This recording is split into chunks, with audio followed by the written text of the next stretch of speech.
The Endless Horizon, August 14th, 1943, 40 miles west of Salina. Kansas. The rhythmic clack-clack. Clack-clack of steel wheels on rails is the only sound cutting through the sweltering heat of the Great Plains. Inside the darkened Pullman Troop sleeper car, Unteroffizier Friedrich Kohl leans his forehead against the soot-streaked glass. The air is thick, smelling of coal smoke and the stale sweat of 80 men just 3 months ago. Kohl was digging into the sun-scorched sand of Tunisia, watching his Panzer III succumb to a British six-pounder. Now, he is thousands of miles from the Africa Corps, a prisoner of a country he was told was collapsing under the weight of its own decadence. He blinks as the train rounds a long, slow bend, expecting to see the outskirts of a city, perhaps the bombed-out ruins that Joseph Goebbels' propaganda machine had promised. Instead, there is nothing. For 3 days, they have traveled west from the port of Norfolk, Virginia, and the landscape has only become more desolate, more impossibly vast. No ruins, no bread lines, just an ocean of amber wheat swaying under a violet sky. Friedrich, whispers Hans, a young loader with a bandaged arm sitting across from him. How much further can this place go? We have been on this train longer than it takes to cross the whole of France. Where are the craters? Where are the armies? Friedrich doesn't answer. He watches a lone American farmer on a bright red International Harvester tractor. The man doesn't even look up as the train filled with the enemy rattles past. The farmer looks bored, well-fed, and entirely unconcerned. Suddenly, the brakes screech. The train groans to a halt in the middle of a landscape so flat it feels like the edge of the world. The heavy sliding doors of the railcar groan open, flooding the interior with blinding, golden sunlight. An American MP, Corporal Miller, stands on the gravel with a clipboard. He isn't holding his Thompson submachine gun. It's slung carelessly over his shoulder, the muzzle pointing at the dirt.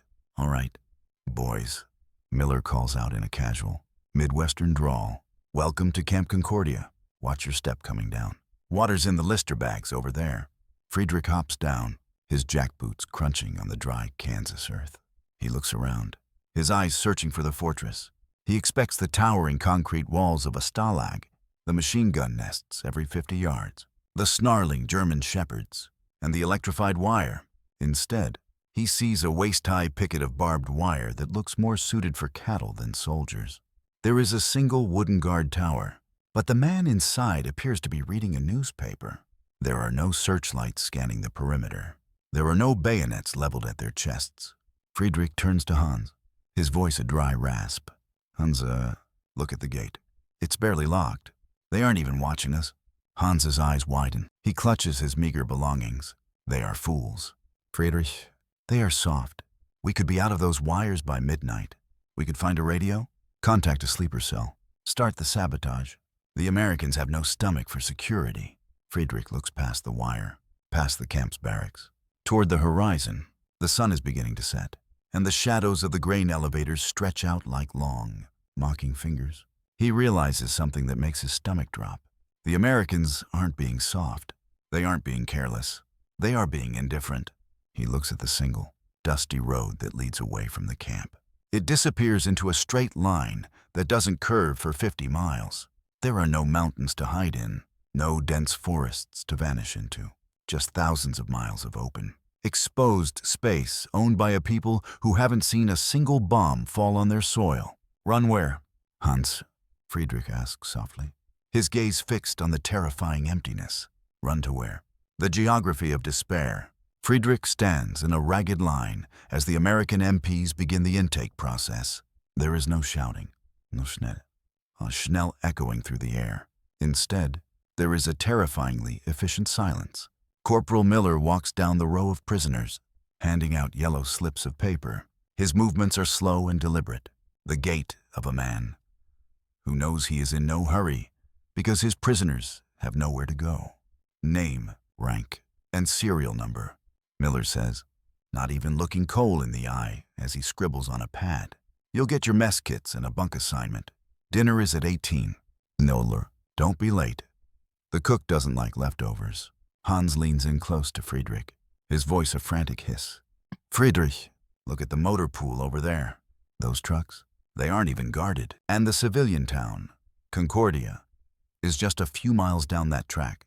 If we slip the wire tonight, we could steal a vehicle. We could head for the coast. The U-boats must be waiting in the Atlantic. Friedrich looks at Hans, then back at the horizon. He remembers the map he saw in a schoolroom in Berlin. A map that showed the United States as a mere strip of land between two oceans. But standing here, on the parched crust of the American heartland, that map feels like a lie. Hans, Friedrich says, gesturing to the endless, flat expanse of the prairie. We have been traveling for 3 days by rail. At 60 kilometers an hour, we have covered more ground than the distance from Berlin to Moscow. And yet, we have seen no borders, no checkpoints, no ruins. Just more of this. He points to a massive wooden structure in the distance. A grain elevator rising from the earth like a cathedral. That is not a fortress. That is a silo for food, and there are thousands of them. If we steal a truck, how far do you think we will get? We have no maps. We don't speak the language without an accent. Every farmer out there has a rifle and a telephone. Before we cover 100 miles, they will have blocked every road from here to the Mississippi. The prisoners are led toward the barracks, long, low buildings made of wood and tar paper. Inside, the bunks are clean, the mattress is thick. On each pillow sits a small bar of ivory soap and a clean towel. To men who spent the last 6 months sleeping in foxholes and wiping sand from their eyes, it is an alien luxury. Hans scoffs, throwing his bag onto a bunk. It is a trap. They want to make us soft. They want us to forget the Reich. But I will not. Tonight, I am going to the wire. I will prove that American security is a joke. That night, the camp is bathed in the pale, indifferent light of a Kansas moon. There are no roving searchlights, only the occasional chirp of a cricket. Friedrich sits on the edge of his bunk, watching through the window as Hans creeps toward the perimeter. Hans moves with the skill of a scout, belly crawling through the tall grass toward the chest-high barbed wire. Hans reaches the fence.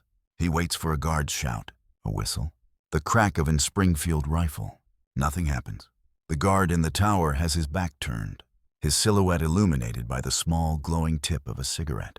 Hans slips between the strands of wire, his tunic snagging slightly. But he is through. He stands up on the other side. A free man in the middle of America. He runs. Friedrich watches the dark shape of his friend disappear into the tall wheat. 5 minutes pass, then an hour. Friedrich waits for the alarm to sound, but the camp remains silent. The American MPs are in their quarters, likely listening to the radio or playing cards. They don't even know he's gone, or worse, they don't care. 4 hours later, just as the first gray light of dawn begins to bleed over the horizon, a shape appears at the edge of the wheat field. It is Hans. He is stumbling, his face pale, his bandaged arm cradled against his chest. He walks straight back to the fence, slips through the wire, and collapses onto the grass inside the camp. Friedrich rushes out to him, helping him to his feet. Hans is shaking, his eyes wide and vacant. What happened? Friedrich whispers. Did you find a road? A town? Hans looks at him, a tear tracking through the dust on his cheek. I ran for miles. Friedrich, I ran until my lungs burned. I climbed the highest hill I could find, hoping to see the lights of a city or a forest to hide in. He swallows hard, his voice trembling. There was nothing, just more wheat, more sky. I realized I could walk for a month and I would still be in Kansas. It is not a country. Friedrich, it is an ocean of land, and we are drowning in the middle of it. Friedrich looks up as Corporal Miller walks by, a tin cup of coffee in his hand. Miller looks at the disheveled, shivering Hans, then at the fence, then back at Friedrich. He doesn't reach for his gun. He doesn't call for the sergeant. He simply takes a sip of his coffee and checks his watch. Breakfast in 10 minutes. Oh, boys, Miller says with a lazy grin. Better get him cleaned up. We're having pancakes today. The calorie war. The smell hits Friedrich before he even reaches the mess hall. A thick, sweet aroma of frying batter and sizzling fat that seems to defy the very laws of war. Inside, the long wooden tables are crowded with hundreds of German prisoners, most of them sitting in a stunned, reverent silence. Hans, still shivering from his brief, terrifying brush with the American emptiness, stares at the tin tray in front of him as if it contains a hallucination.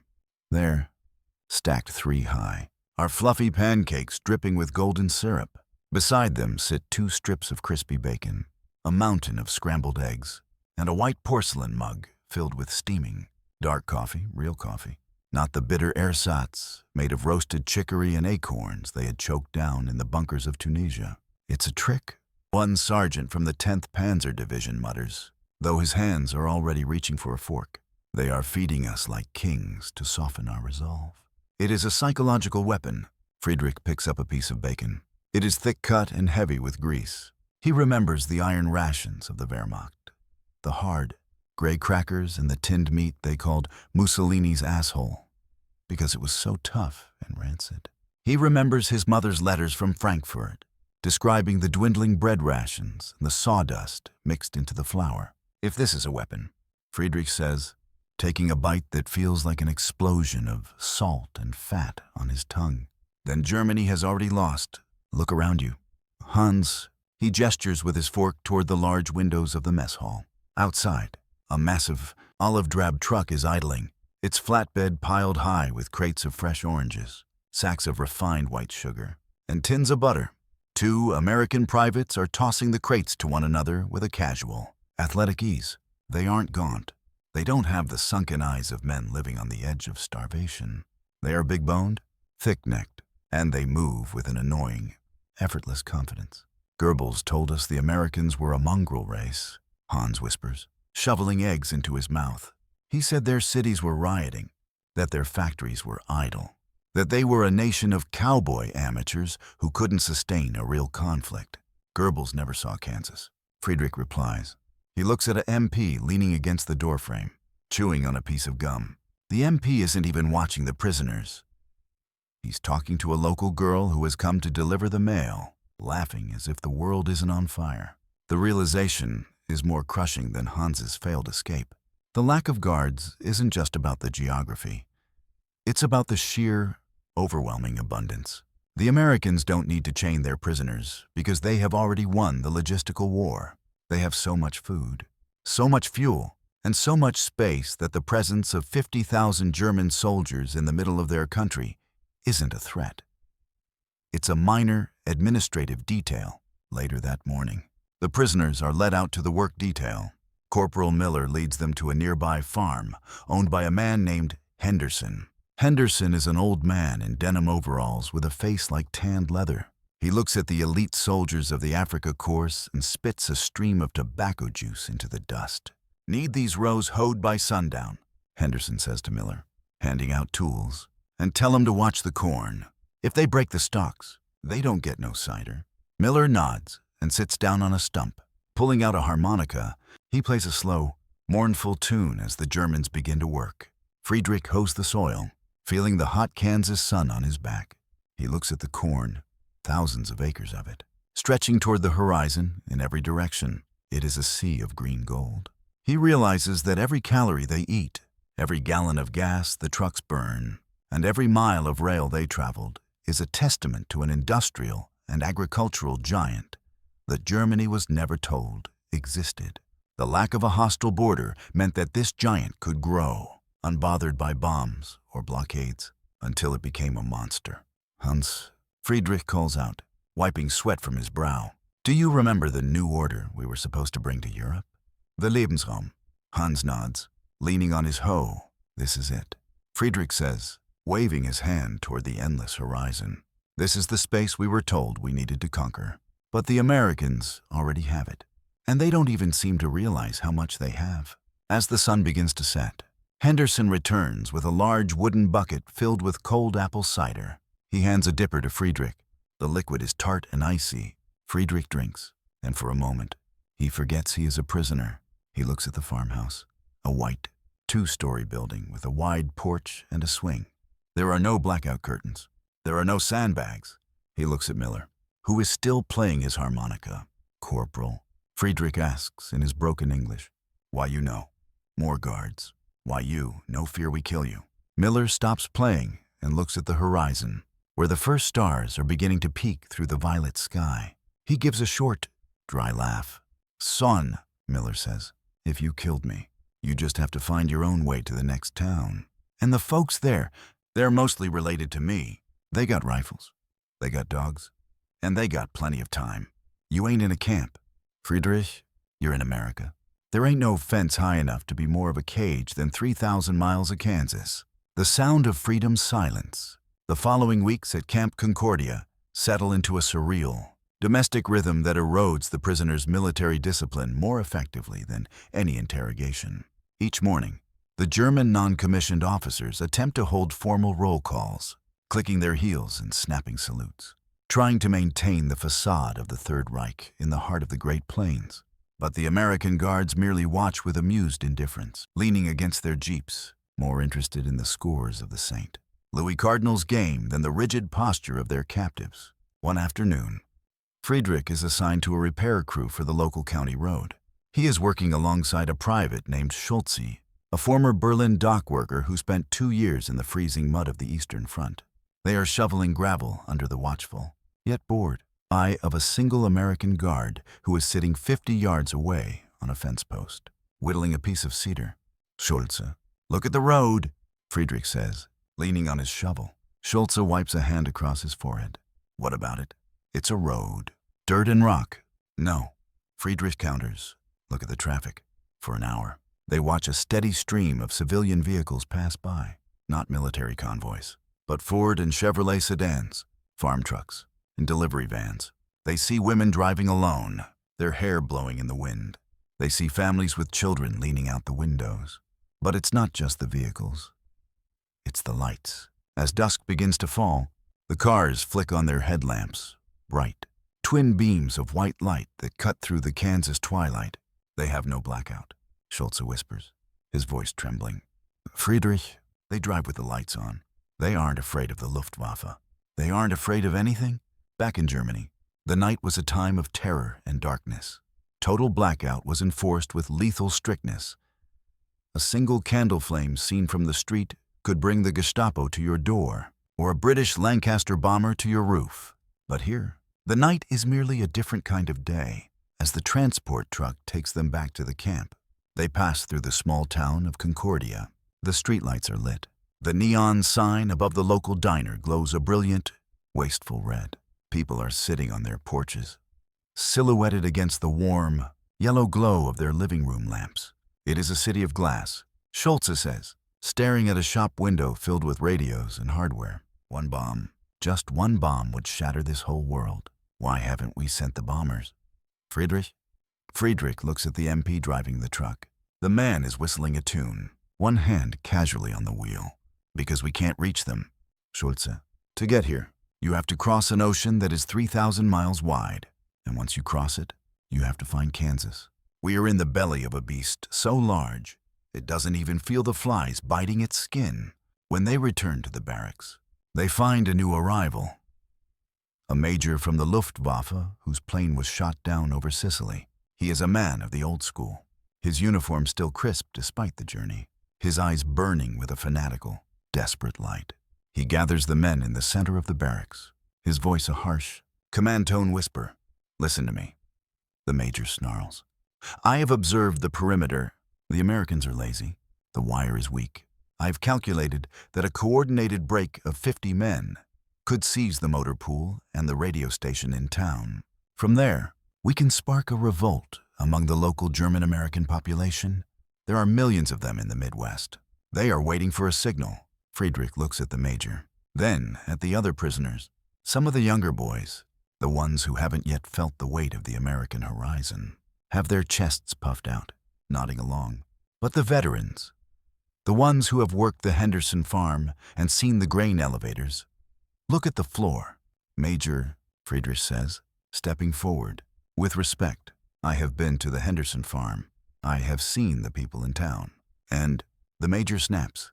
Are they oppressed? Are they ready to rise against the Zionist Roosevelt regime? Friedrich shakes his head slowly. They are eating steak and eggs for breakfast.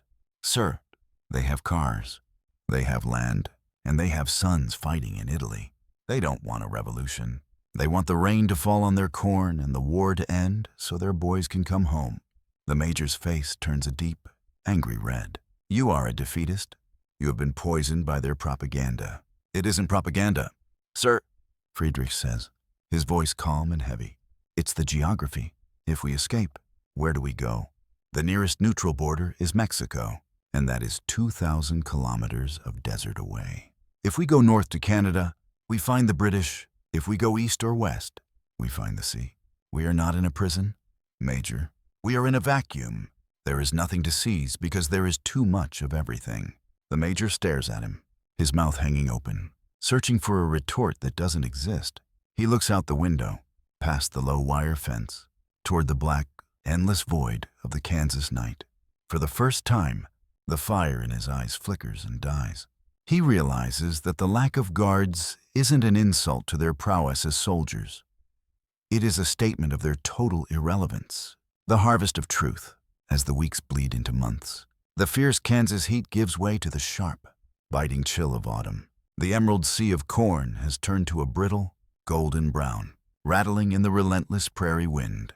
For the prisoners of Camp Concordia, the change in season brings the most profound realization of their captivity. The harvest. Friedrich is assigned to a crew sent to a massive grain terminal near the railhead. As the trucks pull in, he sees a line of tractors and wagons stretching as far as the eye can see. They are all overflowing with wheat and corn. He watches, mesmerized, as a mechanical lift tilts an entire truck, pouring thousands of bushels into a subterranean grate. The golden stream is constant, a literal river of wealth that never seems to run dry. Friedrich, look at the scale, Hans whispers, leaning against a concrete pylon. In Germany, we have the Reichsnährstand, the state food corporation. Every egg is numbered. Every liter of milk is tracked. Farmers are executed for hoarding a single pig. He gestures to the mountain of grain. Here, they are piling it on the ground because the elevators are already full. They have so much food. They don't even have roofs enough to cover it. We were told we were fighting a dying empire of plutocrats. But this is a factory of nature. The prisoners spend the day shoveling grain, their lungs filling with the sweet, nutty dust of the harvest. During the noon break, the American farmer, a man named Miller, no relation to the corporal, brings out a crate of glass bottles. They are cold, beaded with condensation, and filled with a dark, bubbling liquid. Coca-Cola, Miller says, popping a cap and handing it to Friedrich. Friedrich takes a sip.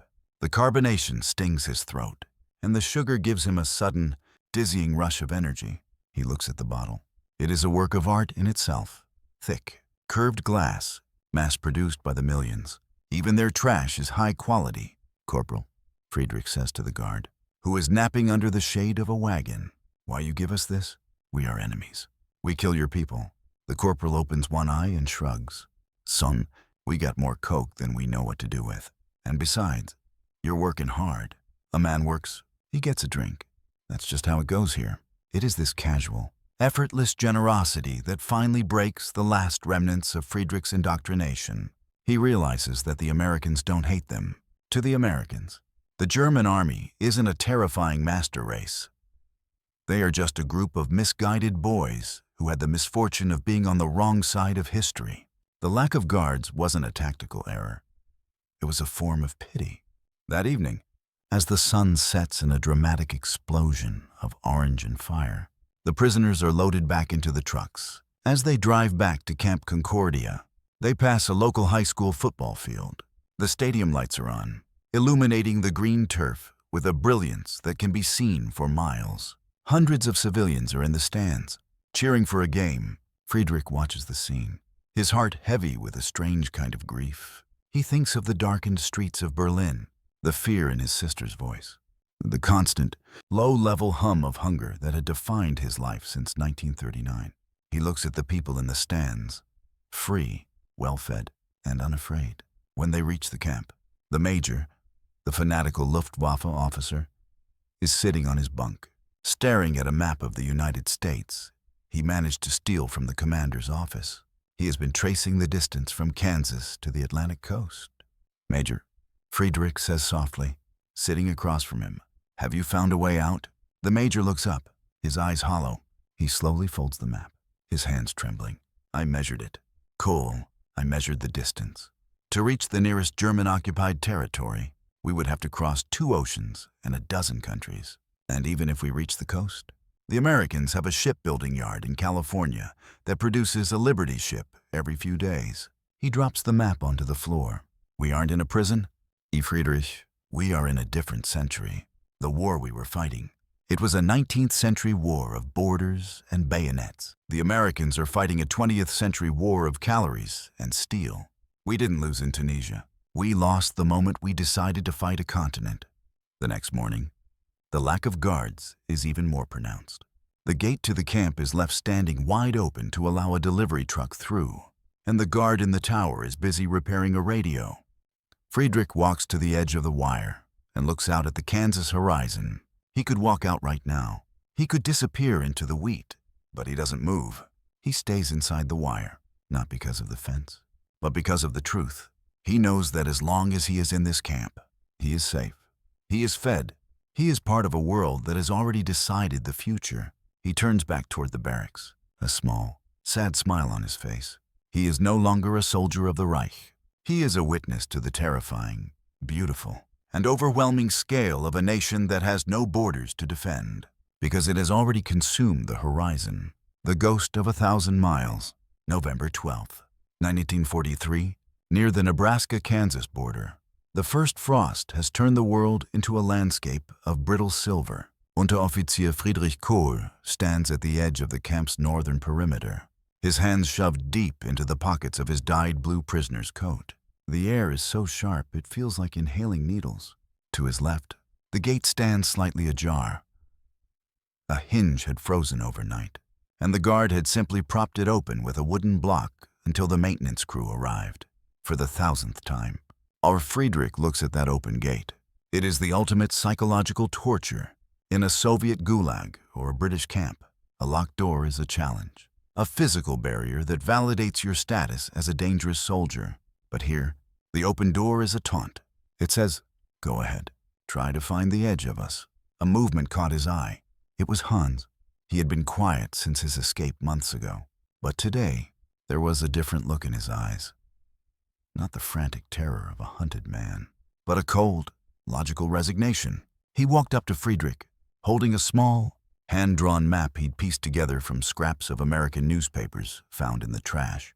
"Friedrich," Hans whispered, his breath clouding in the freezing air. "I've been calculating. If we took a truck from the grain terminal, one of the ones with the extra fuel tanks, and drove southwest, we might hit the desert. From there, maybe we could blend in with the migrant workers. I've seen them. They have skin like ours after a summer in the sun." Friedrich looked at Hans's map. It was a pathetic, squiggly line representing a distance that would swallow a dozen German states. "Hans, even if you drove for 24 hours without stopping, you would still be in the middle of this country. You would be in New Mexico or Colorado. And what then? You would find more towns exactly like Concordia, more farmers with rifles, more diners with neon signs." He gestured toward the horizon, where the massive, flat-topped grain elevators stood like silent sentinels. The Americans don't have guards because they have the scale. To escape a camp, you need a border to cross, but there are no borders here. It is 1,000 miles to the left, 1,000 miles to the right, and 2 oceans that we no longer control. We are ghosts.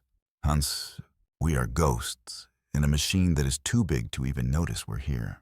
Just then, Corporal Miller pulled up in a jeep, the engine's exhaust puffing white into the cold air. He had a stack of thick, wool blankets in the back and a box of Hershey's chocolate bars. He hopped out, leaving the keys in the ignition. A casual, maddening display of trust that made Hans flinch. "Morning, fellas," Miller called out, tossing a blanket to Friedrich. "Winter's coming early. Make sure you wrap up. Don't want you boys catching pneumonia before the Thanksgiving feast." Friedrich caught the blanket. It was heavy, high-quality wool. He looked at Miller, then at the jeep, then at the open gate. "Corporal," Friedrich said, his English improving every day. "Why you leave keys? You no fear we take car." Miller paused, leaning against the hood of the jeep. He looked out at the vast, frozen prairie, then back at the 2 Germans. He gave a slow, pitying smile, the kind a man gives a child who doesn't understand how the world works. "Son," Miller said softly, "if you take this jeepy, you'll run out of gas in 4 hours. Then you'll start walking. You'll walk for 2 days, and you might see a farmhouse. And when you knock on that door, the man who answers is going to have a telephone. He's going to call the sheriff. and the sheriff's gonna call me, and I'll have to drive out there, pick you up, and bring you back here in time for dinner." He patted the side of the Jeep. "I leave the keys because the keys don't matter. The road goes forever, and it's all ours. Now, help me get these blankets inside. I heard the cook's got some hot cocoa waiting." Hans looked at the Jeep, then at the map in his hand. With a slow, deliberate motion, he crumpled the paper into a ball and dropped it into the frozen mud. He realized that the lack of guards wasn't a failure of American military doctrine. It was the ultimate expression of American power. They didn't need to guard the prisoners because the continent was doing the job for them.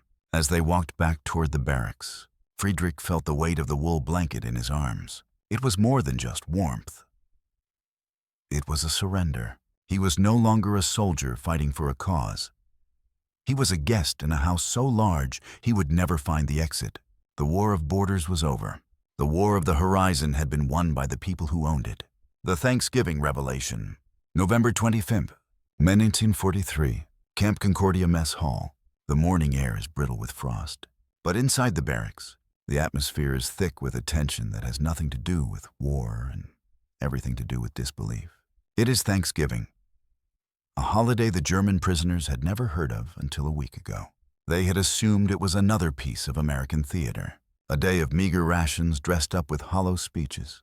But when the doors to the mess hall swing open at noon, the elite soldiers of the Afrika Korps are met with a sight that fundamentally shatters their remaining ties to the Reich. The long wooden tables are practically groaning under the weight of a feast that shouldn't exist in a world at war. There are massive, golden brown roasted turkeys, their skins glistening with butter. There are bowls of mashed potatoes so white and fluffy they look like Kansas clouds. Tureen after tureen of rich gravy, stuffing seasoned with sage, and piles of bright orange sweet potatoes. At the end of each table sit several deep dish pumpkin and apple pies, their crusts flaky and dusted with sugar. Friedrich Kohl stands at the threshold, his tray trembling in his hands. He looks at Corporal Miller, who is wearing a clean apron over his uniform, carving a bird with a large serrated knife. "Is this for everyone?" Friedrich asks, his voice barely a whisper. "Even the privates, even the enemies, everyone eats today." "Friedrich," Miller says, sliding a thick slab of white meat onto the prisoner's tray. "In this country, we give thanks for what we got, and we got a lot. Dig in, son. There's plenty more in the kitchen." Friedrich sits down next to the Luftwaffe major. The officer, once so proud and defiant, is staring at a bowl of cranberry sauce as if it were a strange crimson jewel. He picks up a spoonful, tastes it, and closes his eyes.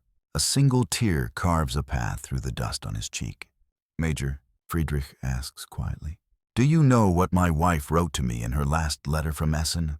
The major asks, his voice devoid of its former command. "She said they were eating kohlrabi soup for the 3rd month in a row. She said the children's teeth were becoming loose because there is no fruit, no milk. She said the city smells of soot and hunger." He looks at the turkey, then at the American guards sitting at a nearby table, laughing and passing a bowl of rolls. "We were told the Americans were starving. We were told their supply lines were severed by our U-boats. But they are feeding their prisoners of war better than our Führer feeds his own generals." The silence in the hall is profound. It is the sound of 1,000 men realizing simultaneously that they have been fighting a ghost.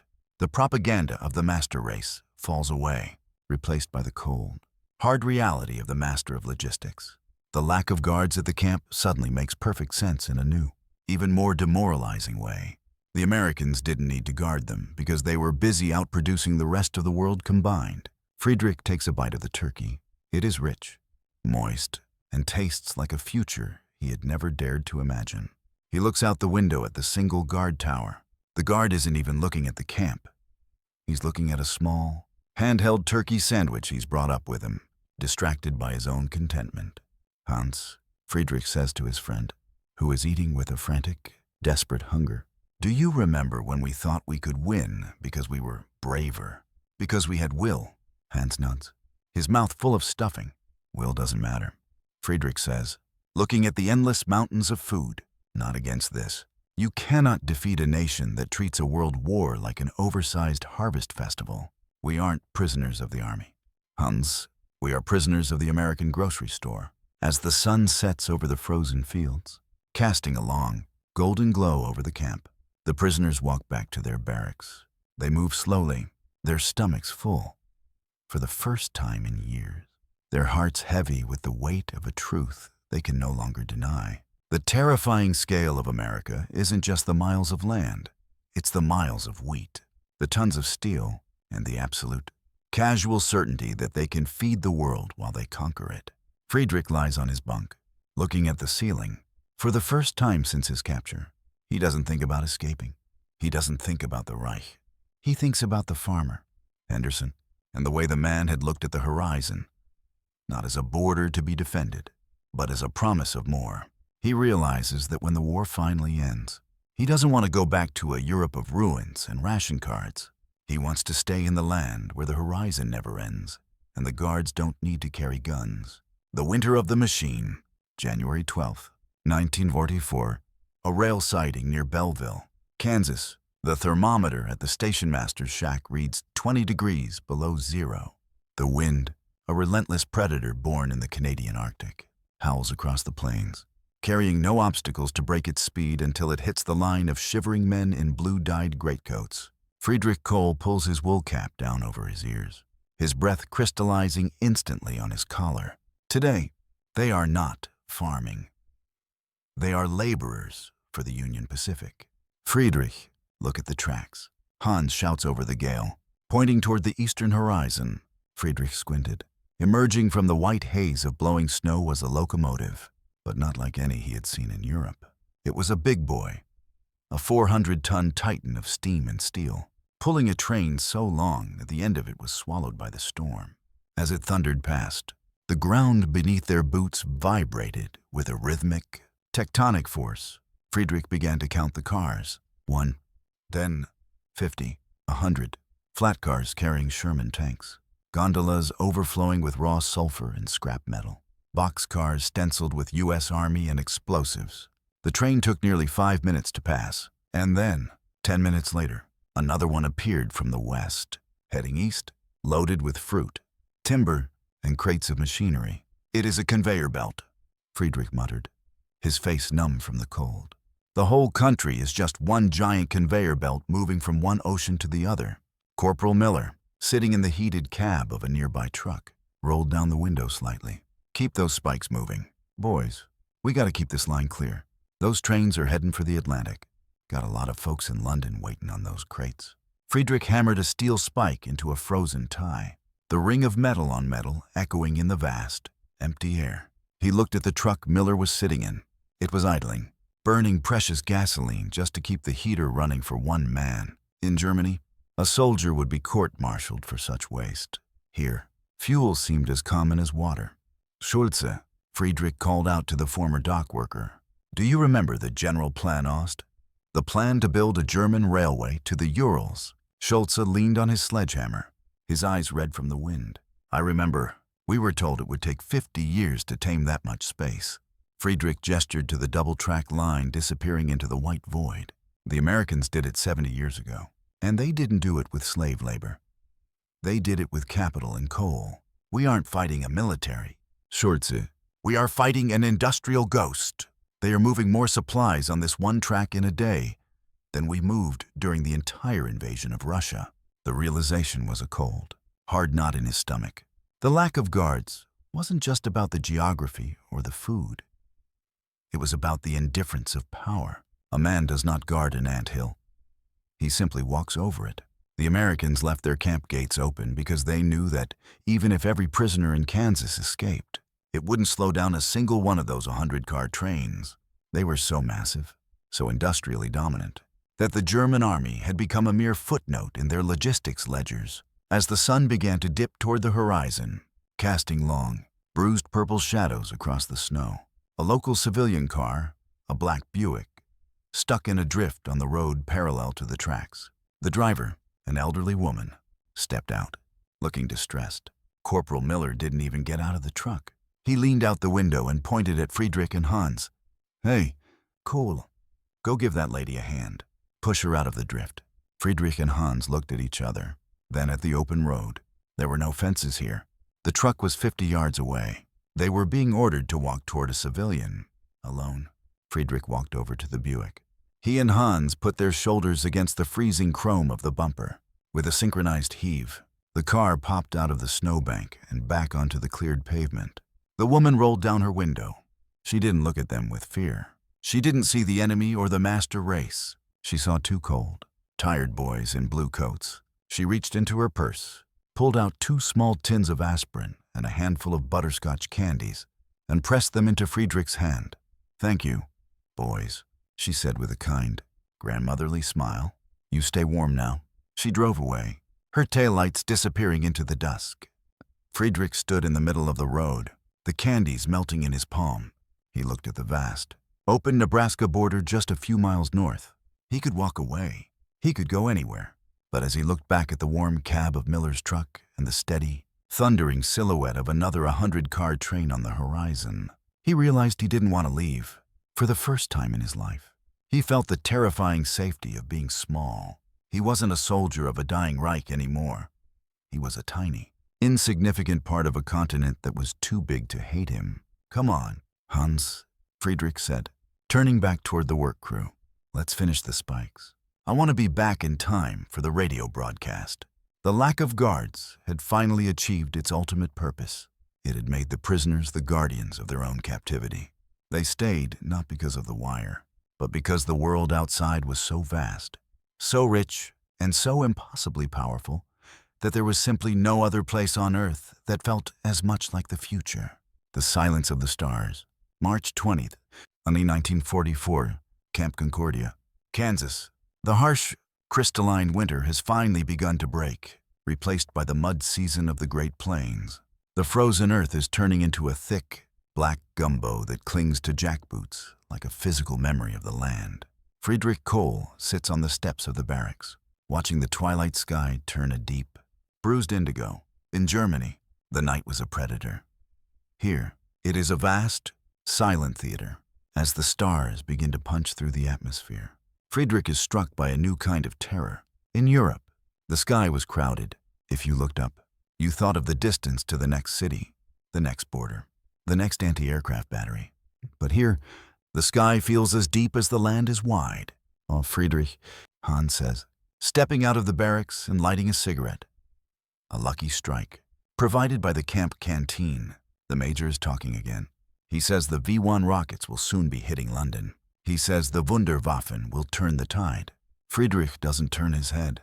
He looks at the single, dim light bulb hanging over the camp gate, which is, as usual, swinging loosely in the wind. The major is a man who looks at a map and sees lines. He doesn't look at the ground. He doesn't see that the Americans have a Wunderwaffe of their own. It's called the Infinite. He points upward. "Look at those stars. Hans, we were told we were the center of the world. But standing in the middle of this country, I feel like a speck of dust on a lens. If 1,000 V-1s hit London, the Americans will simply build 1,000 more ships.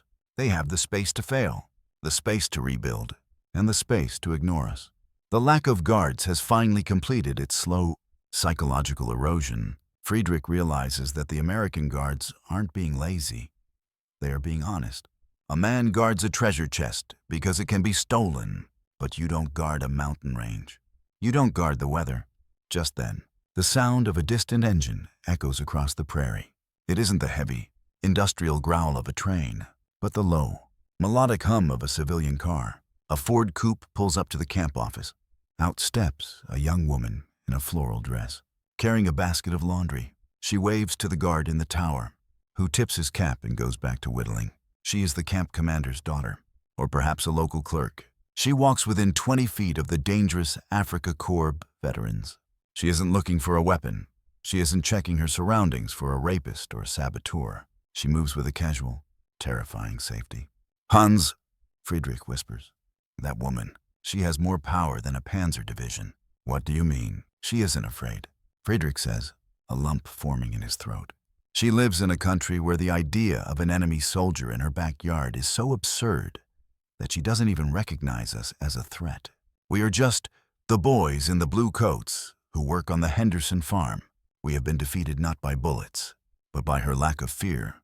The realization is the final nail in the coffin of Cole's military spirit. To be feared is to be respected.